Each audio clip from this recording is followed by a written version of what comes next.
Hi, Bob. Brett, it's good to be back, man. Let's talk baseball. Let's. It's been too long.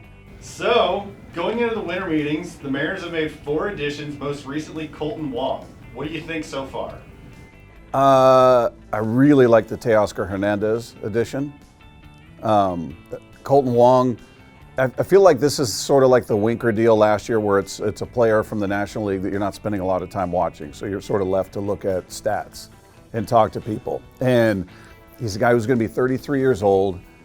We had a beat writer on from Milwaukee. Just, tell us about this guy. We can look at his numbers.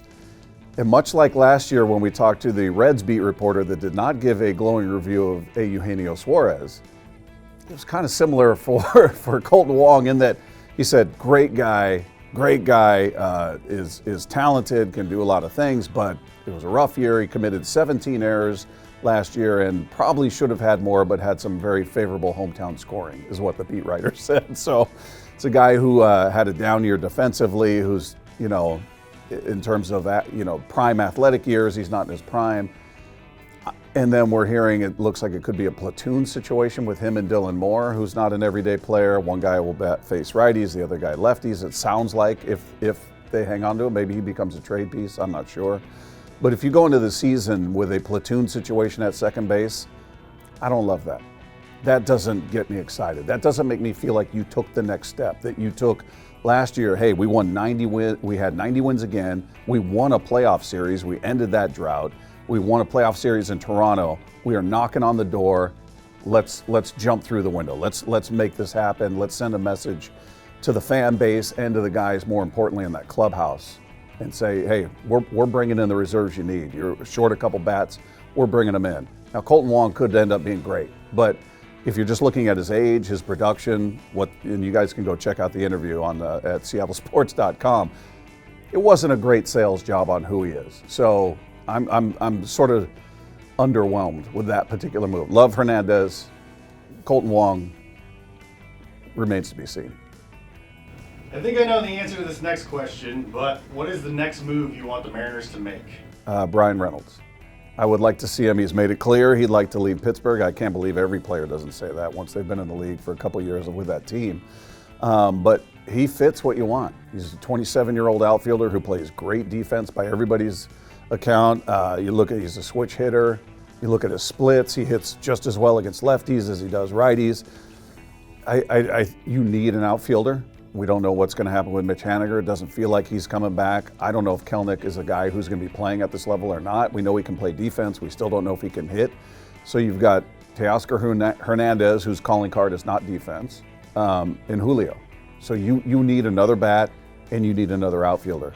This guy fits. Now, what are they going to want for him? Because I think he's still got 3 years left in terms of being arbitration eligible. So they may want a boatload. Maybe it'll be too much in the way of prospects. I don't know how much of your major league roster you can unload because Pirates don't like to pay people. That's what happens. So as soon as a guy gets in a position to make any serious money, they ship him out. So I don't know if you could send, Marco and maybe Kelenic or something like that. I don't know what it is they're going to be looking for.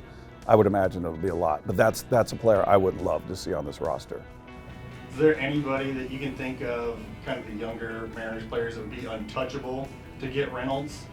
Yeah, I mean, I don't know how much you want to mess with. You've got Kirby and Gilbert there, and Emerson Hancock's a guy that you hear brought up a lot. Cade Marlowe's a guy you hear brought up. We get attached to these guys because we hear about them so often. We haven't seen them at this level, so you always deal with the potential of shipping off the next great player. You don't know because you've never seen them at this level. It's the old question: is it better to have bird in the hand is worth two in the bush? Is that a proven commodity at this level, who's an all-star caliber player at this level, who's still young? Is that worth more than the potential of a couple of these guys? For me, I'd say yes. Where the Mariners are right now, they are opening the window to their postseason future. It started last year. It remains this year and the next couple of years. Are those guys going to be contributors, the young guys, moving forward? Is it going to be 2 or 3 years down the road? Whereas Reynolds impacts your roster right now. So depending on where Jerry and Justin and Stanton believe they are, that to me should dictate what kind of move they make. But for me, I feel like time is now. This is not the time to pinch pennies. This is the time to capitalize on what you guys have built the past couple of years. You've got the city engaged. You've got this fan base fired up, and they are invested. Because I love seeing when they're mad, when they're happy. As long as there's an emotion coming out of them, they have a response, whereas in the past, it was apathetic. It was like, it's the Mariners, whatever, they're going to lose. Now people are like, why did they do this? I love that they did this. They're invested. You got to capitalize on that. This is not the time to go bargain shopping for a guy that, he was good a couple years ago. We think we can, wring out that sponge and get maybe another year or two out of him. This isn't the time for that. So the Mariners never really seem to be in on any of the four big shortstops, and instead have been making still moves and trades. How do you feel about that?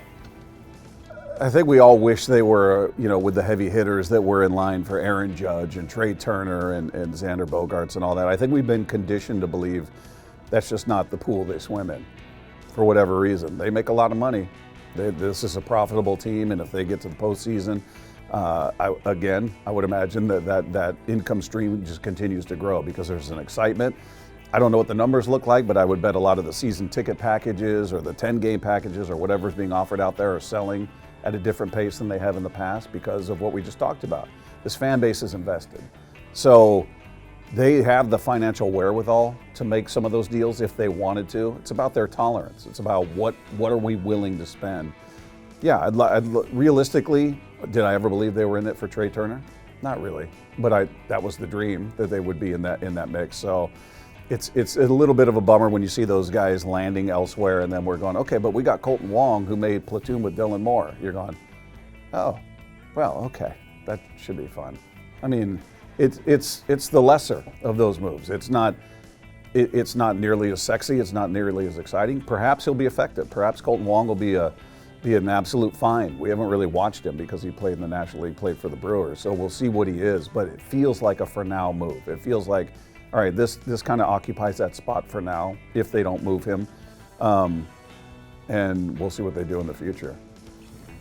The Mariners are still chasing the Astros, who have lost Justin Verlander and really only added Jose Abreu. How do you compare what they've both done? They're pitching rich.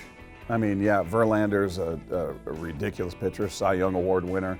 But it feels like if there was a franchise that could sustain that loss and still be just fine, it was the Astros. I mean, they are deep when it comes to their pitching rotation and their bullpen. And they've got so much thump in that order, and they bring in Abreu. Now you're just kind of like, all right. I don't feel like they got any worse. I really don't. I mean, yeah, Verlander it'll be interesting to see who picks up the slack. But from all of the analysts you talk about or talk to and hear from, pitching is a massive strength for them. So it felt like they were comfortable with losing somebody the level of Verlander. I don't know. I don't feel like they've come back to the pack at all. I mean, I just feel like Abreu is going to be like maybe a better version of what Carlos Santana was here last year. A guy who's a veteran who's shown he can mash the ball and still has some pop, especially in that ballpark. It feels like the rich just got a little bit richer when it comes to their offense. Finally, you've been doing the Hot Stove Hype segment on your show, talking to people from around baseball about players that the Mariners could target. Mm-hmm. Anything interesting that you've learned, or any players that jump out to you after talking to those people? No, it's interesting to hear, in a number of cases that they believe that the hometown team is going to bring them back. In Boston, they were talking about Xander Bogaerts, feeling like it's a good chance he comes back. Talk to the guy in New York. Feels like there's a good chance Aaron Judge comes back. Now, we'll see. Maybe he lands in San Francisco with the Giants, but there seemed to be in a couple of those spots when you're talking about some of the bigger names that they thought there was a chance they'd be coming back. In terms of hearing something about a particular player that really surprised you, no, they all talk about them being great guys and contributors and the role they played on the team has been invaluable, all that kind of stuff. I guess the Kolten Wong stuff is the one that stuck out to me because he's now a member of the Mariners, and when you've got a guy that covered him saying, well, he had 17 errors last year and it should have been more because they were being kind of kind to him.